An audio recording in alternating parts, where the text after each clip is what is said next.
thank you.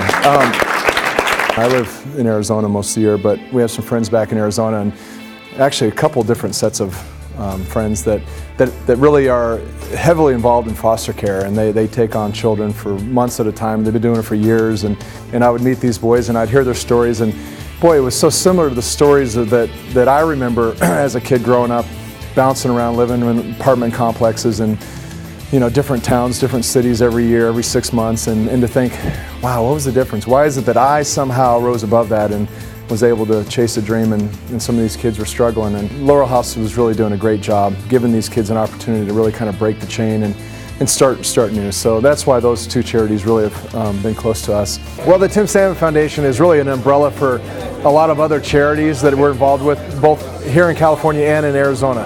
All the proceeds that are raised in Orange County go to my Orange County charities. So it's the two charities that really are beneficiaries of them are Laurel House and Concept 7. As a player, a young player, you get asked to do a lot of community service type things. I just pretty much show up on a day and do it, and I never had any connection beyond that. And I felt funny about that, and we got to a point where we thought, let's get behind something that we can be behind every year and make it really meaningful. And at the time, Laurel House was really grassroots, and it was just down the street from our house, and it was something my family, my wife and my kids could go down there and be involved with while I was on the road. And then at the time, it was called Family Solutions, was a foster care agency, and we just hit that one off too. They were right down the street as well, and so we didn't want to choose one or the other, so we took them both on. It's just great. It's so nice to be involved with the community and be involved with so many great leaders in our community. I've just been blessed to have a nice connection with a good group of business leaders, and we've done a great job.